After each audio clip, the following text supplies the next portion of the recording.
Hi, welcome to the Gamesplainer. I'm Jeff the Gamesplainer and today I'm gamesplaining Deep Blue.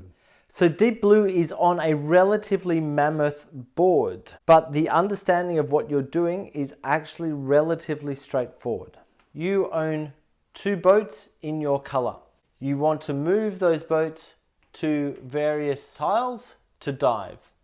When you move to one of those tiles, you will select one of those spaces that's available in the corners. When you dive, you will then dig gems out of this black bag. Those gems will be placed on this board, and when you decide to finish diving, you will get the points or money, if you wish to call it that, that is attached to those gems. That will continue on until you have managed to fill up this part of the board. How do you fill that part of the board?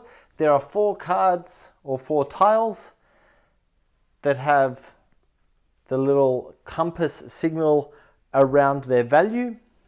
Whenever you complete a dive on one of them, they will go onto a space on the board.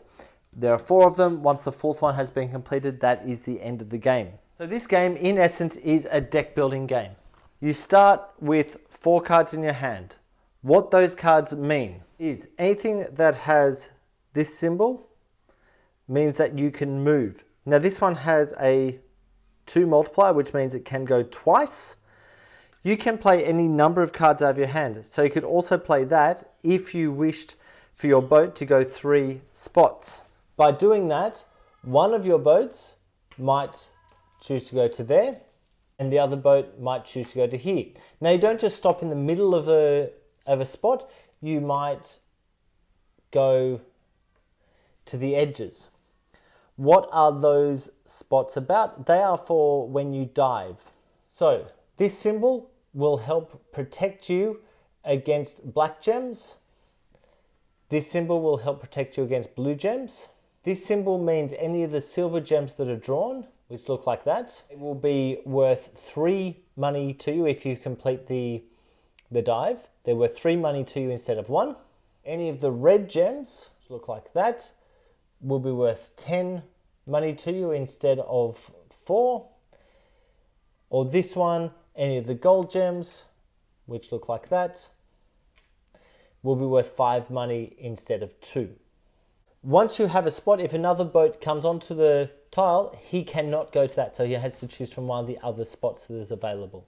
Now the other thing you will have noticed, if you're looking really closely, the second card that I put down has 2 money up in that top corner. This is for a secondary action or a different action. So what I've just done is the sale action, I've used the 2 cards. The other cards that are in my hand have 1 money each on them. They also have stuff on the bottom. And this is really where the game comes into its own, because what you're doing, I could play that 1 card for 1 money to bring this into my hand. Or I could play these 2 cards for 2 money to bring one of these 2 cards into my hand. If a card has the little gem on the bottom, that gem would be added to the bag. If the card in my hand has that symbol, that's protecting me against a danger. And this icon is protecting me against loss of oxygen. Once you purchase a card, let's just say he purchased that card. That token goes into the bag. It's in there. That is now in his hand. Once a card has been purchased, the cards that are showing move down and a new one comes out. He could spend 4 money to get rid of all the cards here and resupply and then choose one of them. It doesn't matter which one, he could still choose that one without having to spend any more money. Other thing you can do on your turn is you can bring cards back into your hand. Now you're going to bring a maximum of 3 cards from this pile. So these are the played cards, these are the cards still in his hand. There are 4 cards there at the moment.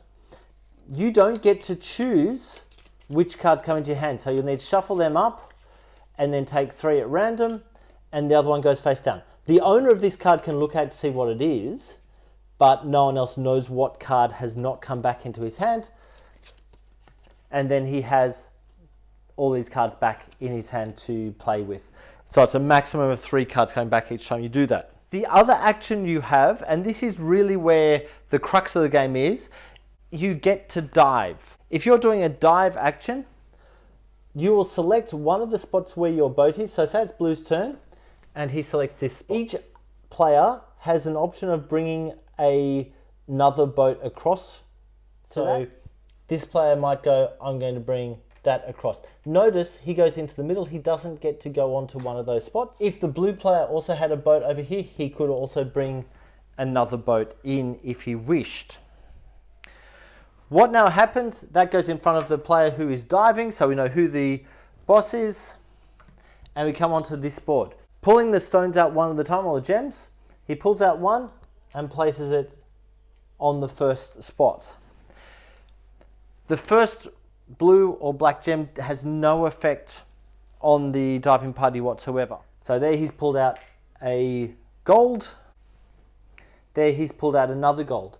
At this point I'll just pause, because in his hand 1 gold is worth 2 money or 2 points.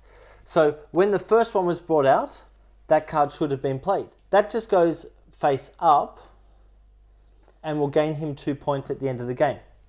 That one coming out does nothing, because he doesn't have any cards in hand that will actually go on 2 gold.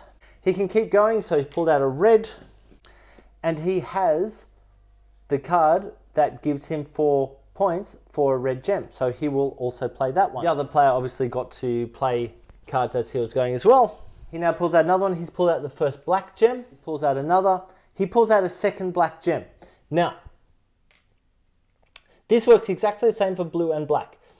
With the black gems, what you're looking for is anything with the little trident symbol in your hand. Neither player has any of the tridents, of course it hasn't been purchased yet, which means that this player will need to surface, so he just pulls off to the side of the card, because he doesn't have any cards in his hand that will enable him to use that. This player, however, is on the trident spot, so he pulls into the center, so he's used that. If he pulls another black, then he would need to surface. He now thinks, because he's the leader of the dive, he now thinks it's a really good time to stop diving. So what now happens is the player who had surface still gets his 2 points. So there's 2 points for him, and that goes into his treasure chest. The player gets 6 points. So 2 for the 2 gold and 1 for the red gem. And they also go onto his board. 6 points worth going in. He then gets, only this player, so any players who were still on the card, still diving, when the end of the dive was called, will get 2 for each gold, so there's 2 of them, so that's worth 4, and 4 for the red, so he's going to get another 8 points worth. If the other player was also down there, he would also get another 8 points. 8 points going in. Because blue was the diving body, he also gets whatever points are in the middle of the tile he's diving from, or dived from. So he gets another 2 points for that. That tile then comes off the board. 2 more points in. And that goes back into the box. All of the gems that were pulled now go back into the bag. That comes off, and it's now the other player's turn. And that is pretty much the game. You will continue on until you have all 4 of the special places. If you move your boat to a spot that's face down, you would then flip that up and, just like before, choose one of the spots. And that's pretty much the game. The only other things to bear in mind are, at the beginning of the game, players will get these. First player doesn't get one. The second player will get 1 of them. The third and fourth players will get 2 of them. What that allows is either 1 extra movement of your boat, so 1 extra spot without having to spend a card out of your hand, or 1 extra money without having to spend a card from your hand to be able to purchase. And once they're used, they're gone from the game. So it's just a bit of a bonus for being at the back of the movement. And there's these cards. These cards are all different. There's many, many of them to choose from. What this card does is, if you're not forced to resurface, which in that last dive blue was not, the dive leader will score 2 points for every 3 gems pulled from the bag. It was 6 gems, so he would get another 4 points because of that card being there, and that stays for the whole game. And there's many of them, and they pretty much say what they're doing on the bottom of the card, so it's no real point in going through all of them. I think that will give you an idea of how to play the game. Please go ahead and watch my games play to get a feel for how it actually plays. If you have any comments or suggestions, please write them below. If you have any games that you would like to be gamesplayed, please shoot me an email at thegamesplainer@gmail.com.